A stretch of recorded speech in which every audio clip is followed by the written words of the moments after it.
Good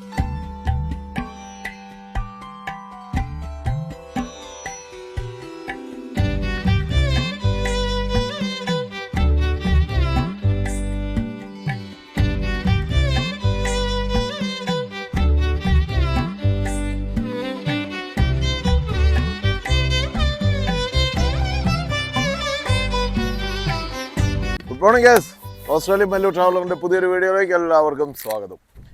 guys, അപ്പോൾ ഇന്ന് നമ്മൾ ഇവിടുന്ന് പോവുകയാണ്. ഇതെന്ന് പറഞ്ഞു കഴിഞ്ഞാൽ വിൻഡൂര എന്ന് പറഞ്ഞിട്ടുള്ള സ്ഥലമാണ്. അപ്പോൾ ഇന്നലെ വൈകുന്നേരം വന്ന് വിൻഡൂരയിൽ വന്ന് നമ്മൾ ഈ ഒരു കാരവാൻ പാർക്കിലാണ് നമ്മൾ ഇന്നലെ രാത്രിക്ക് ചിലവഴിച്ചത്. അത് കഴിഞ്ഞ് ഇന്ന് രാവിലെ നമ്മൾ ഇനിയിപ്പം ബേർഡ്സ്വില്ലിലേക്ക് ഇവിടുന്ന് ഏകദേശം 4 മണിക്കൂറും കൂടിയുണ്ട്.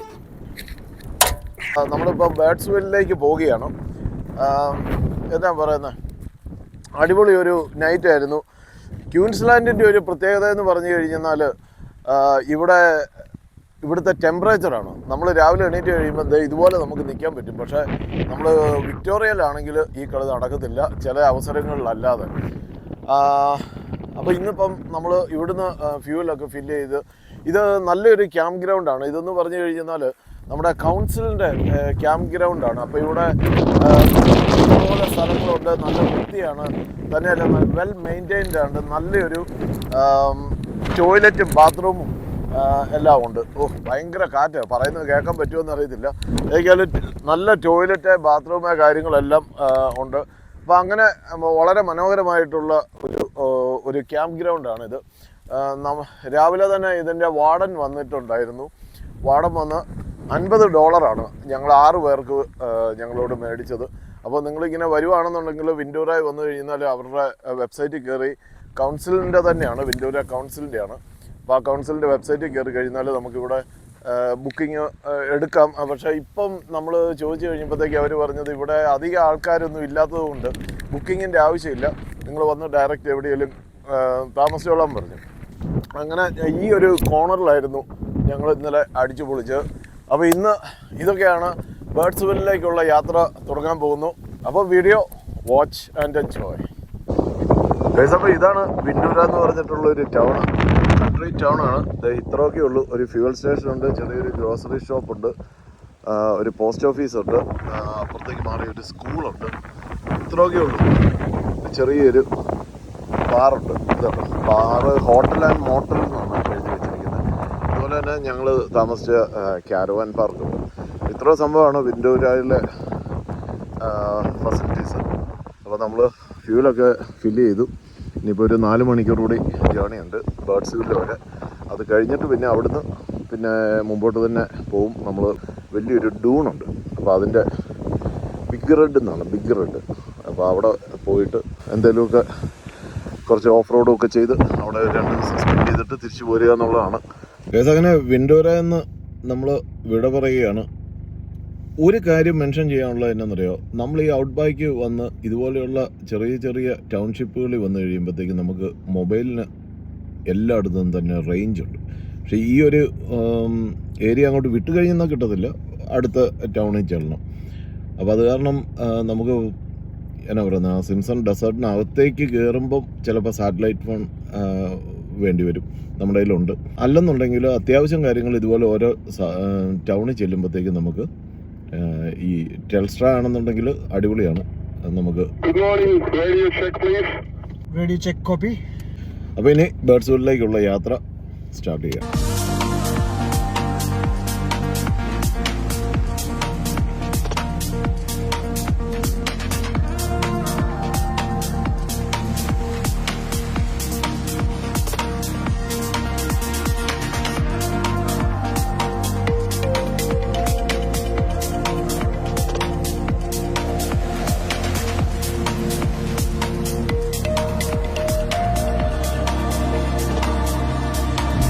അങ്ങനെ നമ്മൾ ബേർഡ്സ്വില്ലിലേക്ക് അടിച്ചുവിട്ട് പൊയ്ക്കൊണ്ടിരിക്കുകയാണ്. അപ്പോൾ ഇവിടുത്തെ ഒരു കാര്യം എന്താണെന്ന് അറിയാം, ഇങ്ങോട്ട് വരുമ്പോഴത്തേക്ക് ഈ മഴക്കാലമാണെന്നുണ്ടെങ്കിൽ നമ്മളൊന്ന് ശ്രദ്ധിക്കേണ്ടത് അത്യാവശ്യമാണ്. കാരണം ഇവിടെയുള്ള റോഡുകളെല്ലാം തന്നെ സബ്ജക്റ്റ് ടു ഫ്ലഡ് എന്ന് എഴുതി വെച്ചിട്ടുണ്ട്.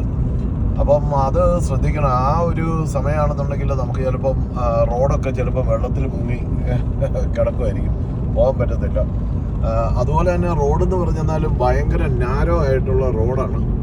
അപ്പം നമ്മൾ ഓപ്പോസിറ്റ് വണ്ടി വന്നു കഴിഞ്ഞാൽ നമ്മൾ ഒരു ടയർ മണ്ണിലേക്ക് സൈഡിലേക്ക് ഇറക്കി ഓടിക്കേണ്ടി വരും.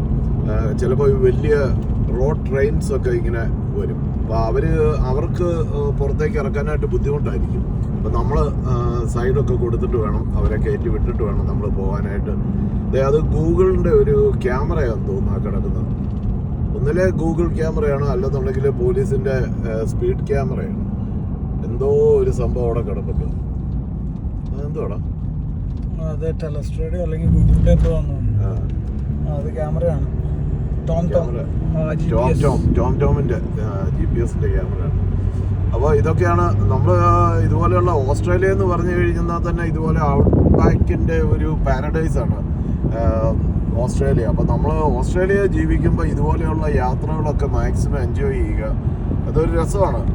നമ്മൾ ഇങ്ങനെ ഒരു സിറ്റി ലൈഫ് മാത്രം ജീവിച്ച് ഇങ്ങനെ പോകാതെ ഇതുപോലെയുള്ള യാത്രകളൊക്കെ എൻജോയ് ചെയ്യാനായിട്ട് ശ്രമിക്കുക. അപ്പോൾ ഈ ഒരു സ്ഥലം എന്ന് പറഞ്ഞു കഴിഞ്ഞാൽ അവിടെ എഴുതി വെച്ചിരിക്കുന്നത് നാച്ചുറലി ട്രീ ലെസ് ഏരിയ എന്നാണ്. അതായത് ഈ ഒരു പ്ലെയിനിൽ നാച്ചുറലായിട്ട് തന്നെ ഇവിടെ മരങ്ങളൊന്നും വളരുന്നില്ലെന്നുള്ളതാണ്. ഇതുപോലെ തന്നെ ഇങ്ങനെ പ്ലെയിനായിട്ട് കിടക്കുകയാണ്. Hectares and hectares of land just പുല്ല് പിടിച്ച് ഇങ്ങനെ നിൽക്കുകയാണ്. അപ്പോൾ ഇവിടെ എഴുതി വെച്ചേക്കുന്നതെന്ന് പറഞ്ഞു കഴിഞ്ഞാൽ അടുത്ത് 270 കിലോമീറ്ററിലേക്ക് ഫ്യൂവൽ ഇല്ലെന്നുള്ളതാണ്. അപ്പോൾ ഫ്യൂവലൊക്കെ നമ്മൾ ആവശ്യത്തിന് കരുതുക. അപ്പോൾ നമ്മൾ ബേർഡ്സ്വില്ലിലേക്കുള്ള മെയിനായിട്ടുള്ള റോഡിലേക്ക്, അതായത് നമ്മൾ വേറൊരു വഴിയെ വന്ന് ബേർഡ്സ്വില്ലിലേക്ക് ലെഫ്റ്റിലേക്ക് തിരിയുകയാണ്. അപ്പോൾ ഇവിടെ ഇങ്ങനെ ഇതുപോലെയുള്ള സൈൻ ബോർഡുകൾ നിരവധിയായിട്ടുണ്ട്. അതായത് ഇവിടെ നിന്നുള്ള ഒരു ബേർഡ്സ്വില്ല് വരെയുള്ള ഒരു ഏകദേശം ഒരു 200 കിലോമീറ്റർ എന്ന് പറഞ്ഞു കഴിഞ്ഞാൽ കംപ്ലീറ്റ് റോഡ്, അതായത് ഈ ടാറിങ് ഇടയ്ക്ക് വെച്ച് സ്റ്റോപ്പ് ചെയ്യും. അത് കഴിഞ്ഞിട്ട് പിന്നെ ഗ്രാവൽ റോഡ് അങ്ങ് സ്റ്റാർട്ട് ചെയ്യുവാണ്. ഈ ഗ്രാവൽ റോഡ് സ്റ്റാർട്ട് ചെയ്യുമ്പോഴത്തേക്കും നമുക്കറിയാം നമ്മൾ വണ്ടിയുടെ എയറൊക്കെ കുറച്ച്, ഇപ്പം നമ്മൾ പോകുന്നതെന്ന് പറഞ്ഞാൽ 40 ആണെങ്കിൽ നമ്മൾ അപ്പോൾ ഇനിയിപ്പോൾ പോകാൻ പോകുന്നതെന്ന് പറഞ്ഞു കഴിഞ്ഞാൽ 20 PSIയിലാണ്. അപ്പോൾ ആ ഒരു ഇതിലേക്ക് നമ്മൾ വണ്ടിയുടെ കാറ്റ് കുറച്ചിട്ട് വേണം ഇനി മുമ്പോട്ട് ഫോളോ ചെയ്യാനായിട്ട് പോകുവാനായിട്ട്. ഇവിടെ വന്നു കഴിഞ്ഞാൽ ഇനിയിപ്പോൾ ഗ്രാവൽ റോഡ് തുടങ്ങിയ കാരണം നമ്മളിപ്പം കാറ്റ് അഴിച്ചു വിട്ടുകൊണ്ടിരിക്കുകയാണ്. നമ്മൾ 20 PSI ആണ് തൽക്കാലം ഉള്ളത്. ഇനിയിപ്പോൾ നമ്മൾ മണലാരണ്യത്തിലേക്ക് ചെന്ന് കഴിയുമ്പോഴത്തേക്കും ഒരു 18 അല്ലെങ്കിൽ 16 PSI ആണ് നമ്മൾ ഉദ്ദേശിക്കുന്നത്.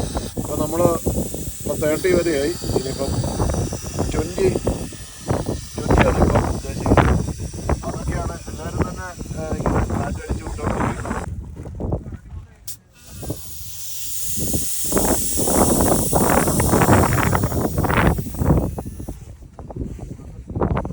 നമ്മളിപ്പോ തിരിച്ച് കാറ്റിങ്ങനെ നമ്മൾ ഊതി കയറ്റൂടാ. അതെന്നാ അത്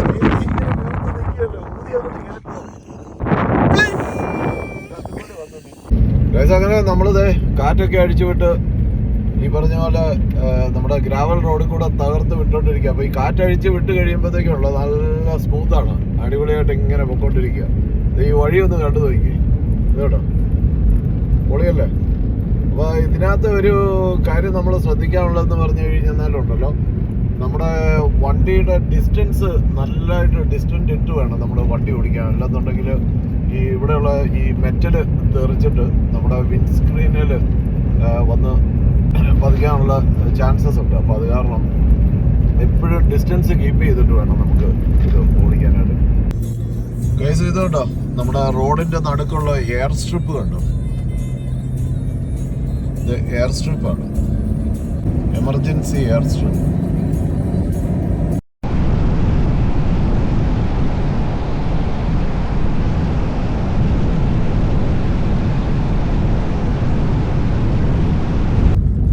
അങ്ങനെ നമ്മൾ സിംസൺ ഡെസേർട്ടിന്റെ ചില ഒരു എന്നാ പറയുന്നത് അതുപോലെയുള്ള ഒരു ലാൻഡ്സ്കേപ്പിലേക്കാണ് വന്നുകൊണ്ടിരിക്കുന്നത്. ഇതുകൊണ്ടോ സാൻഡ് ഹിൽ ക്രസ്റ്റ് എന്നാണ് പറയുന്നത്. ഇതുപോലെ ഇനി അടുത്ത ഒരു 13 കിലോമീറ്റർ ഇതുപോലെയാണെന്നാണ് പറയുന്നത്. അതായത് കയറുക ഇറങ്ങുക. ഇതാണ് സാൻഡ് ഹിൽ ക്രസ്റ്റ്. അടുത്ത 13 കിലോമീറ്റർ എന്ന് അവിടെ എഴുതി വെച്ചിട്ടുണ്ട്. അതെ ഇതുണ്ടോ.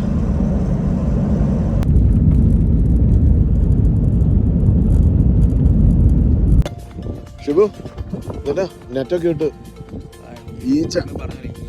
ഈച്ച ഭയങ്കര സംഭവമാണ് ഗൈസ്. അപ്പം നമ്മളിത് അവസാനം വണ്ടി ഓടിച്ച് ബേർഡ്സ്വില്ല് വരെ എത്തിയിരിക്കുകയാണ്. അതെ, ഒരു രക്ഷയില്ല, നല്ല അടിപൊളി ഡ്രൈവ് ആയിരുന്നു. അപ്പോൾ ഇതാണ് ബേർഡ്സ്വില്ല് എന്നുള്ള അതിൻ്റെ എൻട്രി ആണ് കേട്ടോ. ഇനി ഇവിടുന്ന് കുറച്ചും കൂടി അങ്ങോട്ടുണ്ട്. Welcome to ബേർഡ്സ്വില്ല്. അപ്പം ഇവിടെ നിന്നാണ് ഇനിയിപ്പോൾ 4 കിലോമീറ്ററും കൂടി ഉണ്ട് ബേർഡ്സ്വില്ല്. ഗൈസ്, അപ്പോൾ ഇതാണ് നമ്മുടെ ബേർഡ്സ്വില്ല് എന്നുള്ള ചെറിയൊരു ജംഗ്ഷൻ കേട്ടോ. എത്രയോ കിലോമീറ്ററുകൾ താണ്ടി അകത്തുള്ള ഒരു ഇൻറ്റേർണൽ ടൗണാണിത് കേട്ടോ. ഇവിടുത്തെ സ്കൂള് കാര്യങ്ങൾ.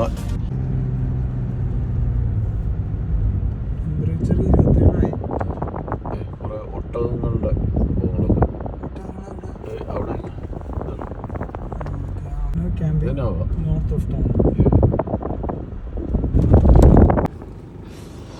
അപ്പോൾ ഈ വഴി ബേർഡ്സ്വില്ലിൽ നിന്ന് ഈ വഴി അങ്ങോട്ട് പോയെന്നാൽ ആലിസ് സ്പ്രിങ്ങിലേക്ക് പോകാൻ പറ്റും. ആലിസ് സ്പ്രിങ്സ് 1853 കിലോമീറ്ററാണ് ഇവിടുന്ന് ആലിസ് സ്പ്രിങ്സ് വരെ കേട്ടോ. അപ്പോൾ ഈ ബേർഡ്സ്വില്ലിലേക്ക് അല്ലാതെ അങ്ങനെ വരേണ്ട കാര്യമൊന്നുമില്ല. ഇതുപോലെ സിംസൺ ഡെസേർട്ടൊക്കെ ക്രോസ് ചെയ്യാനായിട്ടുള്ളവർ മാത്രമേ ഉള്ളൂ ഇങ്ങോട്ട് വരത്തുള്ളൂ. അല്ലാതെ ഇവിടെ ഇങ്ങോട്ട് വരേണ്ട കാര്യമില്ല. ഇത്രേ ഉള്ളൂ ഒരു ചെറിയൊരു ടൗൺ. പക്ഷെ നമ്മൾ ഇനിയിപ്പോൾ പോകുന്നതെന്ന് പറഞ്ഞു കഴിഞ്ഞാൽ ബിഗ് റെഡ് എന്നും പറഞ്ഞിട്ടുള്ള ഒരു സാൻഡ് ഡ്യൂൺ ഉണ്ട്. അപ്പോൾ ആ സാൻഡ് ഡ്യൂണിൽ പോകാനായിട്ടാണ് നമ്മൾ ഇവിടം വരെ വന്നത്. പിന്നെ ഒരു യാത്ര, അതൊരു രസമല്ലേ. എല്ലാ ദിവസവും ക്യാമ്പിംഗ് ഒക്കെ ചെയ്ത് സ്വന്തമായിട്ട് ഫുഡൊക്കെ കുക്ക് ചെയ്ത് അങ്ങനെ ഞങ്ങൾ ചുമ്മാ ബേർഡ്സ്വില്ലൊക്കെ ഒന്ന് കാണുകയാണ്. ഇതിപ്പോൾ ഈ കാണുന്നതാണ് ഇവിടുത്തെ ബേർഡ്സ്വില്ല് ക്യാരവാൻ പാർക്കാണ്. ആ കാണുന്നത് ഇതോടെ അവിടെ എഴുതി വെച്ചിട്ടുണ്ട്, ബേർഡ്സ്വില്ല് ക്യാരവാൻ പാർക്ക്. ഇവിടെ വന്നു കഴിഞ്ഞാൽ നമുക്ക് കുളിക്കാനും അല്ലെന്നുണ്ടെങ്കിൽ നമുക്ക് ക്യാമ്പ് ചെയ്യാനായിട്ടുള്ള ഫെസിലിറ്റീസ് എല്ലാം ബേർഡ്സ്വില്ലിൽ തന്നെയുണ്ട്. അതാണ് ഈ കാണുന്നത്. അപ്പോൾ ഇങ്ങനെ കുറച്ച് ക്യാരവാൻ പാർക്ക്സ് ഒക്കെ ഉണ്ട്. അപ്പോൾ ഇങ്ങോട്ട് പോരുന്നവരൊക്കെ ഉണ്ടെന്നുണ്ടെങ്കിൽ അതൊക്കെ ഒന്ന് ചെക്ക് ചെയ്തിട്ട് വരുന്നത് നല്ലതായിരിക്കും. ഇവിടെ ഡീസൽ, പെട്രോൾ, ഫ്യൂവൽ. അപ്പോൾ നമ്മൾ സിംസൺ ഡെസേർട്ട് ക്രോസ് ചെയ്യുന്നത് ഒന്ന് ഈ ഒരു പല സ്ഥലത്തു നിന്ന് ക്രോസ് ചെയ്യാം. മെയിനായിട്ടുള്ള 2 പോയിൻ്റാണ്. ഒന്ന് ബേർഡ്സ്വില്ല്, അപ്പുറത്തെ സൈഡ് മൗണ്ട് ഡയർ എന്ന് പറയുന്നത്. കേസ് അപ്പോൾ ഇതാണ് ഇവിടുത്തെ ബേർഡ്സ്വില്ല് ഹോട്ടൽ കേട്ടോ. ബേർഡ്സ്വില്ല് ഹോട്ടൽ എന്ന് പറയുന്നത് ഇവിടെ പല ഹോട്ടലുണ്ട്. അതുപോലെ തന്നെ അത് ഈ കാണുന്നതെന്ന് പറഞ്ഞു കഴിഞ്ഞാൽ എയർപോർട്ടാണ്. അപ്പോൾ ഇവിടെ ഈ ചെറിയ ഫ്ലൈറ്റുകളൊക്കെ വന്നിട്ട് ഇവിടുന്ന് ഇങ്ങനെ എന്നാ പറയുന്നത്, നമുക്ക് ടൂർ പ്രോഗ്രാമുകളൊക്കെ ഉണ്ട്. അപ്പോൾ നമ്മൾ ഈ ഫ്ലൈറ്റൊക്കെ കയറ്റി ഇങ്ങനെ കൊണ്ടുപോകും. അങ്ങനെയുള്ള അത് ദ ഹിസ്റ്റോറിക് മാരി ഹോട്ടൽ എന്നൊക്കെ പറഞ്ഞ് എഴുതി വെച്ചേക്കുന്ന അതുപോലെയുള്ള പ്ലെയിനുകൾ ഇവിടെ ഇഷ്ടംപോലെ ഉണ്ട്. ഇതല്ലോ ബേർഡ്സ്വില്ല് ഏവിയേഷൻ അതിൽ ഇങ്ങനെ എഴുതി വെച്ചിട്ടുണ്ട്. അപ്പം ഇതിങ്ങനെ ഒരു എയർപോർട്ടും കൂടി ഇതുണ്ടോ, ഇതിങ്ങനെ എയർപോർട്ടാണ് അപ്പുറത്തേക്ക്, അതിൻ്റെ റൺവേയും കാര്യങ്ങളും എല്ലാം. അപ്പം അങ്ങനെ ഒരു ടൗൺഷിപ്പാണ് ബേർഡ്സ്വില്ല്. ഗൈസ്, അങ്ങനെ നമ്മൾ ബേർഡ്സ്വില്ല് ഹോട്ടലിൻ്റെ അകമാണത്. ഇതുണ്ടോ, ഇവിടുത്തെ ഒരു കൺട്രി പബ്ബാണ്. അപ്പോൾ നമ്മളിവിടെ വന്ന് ഇന്നിപ്പോൾ ഇവിടുന്ന് എന്തെങ്കിലും കഴിച്ചേക്കാമെന്ന് ഓർത്ത്. നമ്മുടെ കയ്യിൽ ഫുഡ് ഇഷ്ടം പോലെ ഇരിപ്പുണ്ട്, എന്നാൽ പോലും ചുമ്മാ ഒരു വെറൈറ്റിക്ക് കഴിച്ചേക്കാമെന്ന് ഓർത്ത്. ഇതുണ്ട്, ഇവിടെയെല്ലാം ആൾക്കാരുടെ യൂസ് ചെയ്ത തൊപ്പികളൊക്കെ ഇങ്ങനെ പല സംഭവങ്ങൾ ഇവിടെ ഇങ്ങനെ തൂക്കിയിട്ടിട്ടുണ്ട്. ഇവിടുത്തെ വൺ ഓഫ് ദ ഓൾഡസ്റ്റ് ബാറാണ് കേട്ടോ. അപ്പോൾ ഗൈസ്, ഇവിടുന്ന് ലഞ്ചൊക്കെ കഴിച്ചിട്ട് ഞങ്ങൾ ഇനിയിപ്പം നമ്മളെ മെയിനായിട്ടുള്ള സംഭവം എന്ന് പറഞ്ഞു കഴിഞ്ഞാൽ ബിഗ് റെഡാണ്. അപ്പം ബിഗ് റെഡിലേക്കുള്ള യാത്രയാണ്. ഇവിടുന്ന് 30 കിലോമീറ്ററാണ് ബിഗ് റെഡിലേക്കുള്ളത് ബേർഡ്സ്വില്ലിൽ നിന്ന്. അപ്പം ആ യാത്രയും അതിൻ്റെ വിശേഷങ്ങളും ഒക്കെ നമുക്ക് ഇനിയിപ്പം അടുത്ത നമ്മുടെ വീഡിയോയിൽ കാണാം. Till then, thank you very much. Video watch ചെയ്ത എല്ലാവർക്കും നന്ദി, നമസ്കാരം, താങ്ക് യു.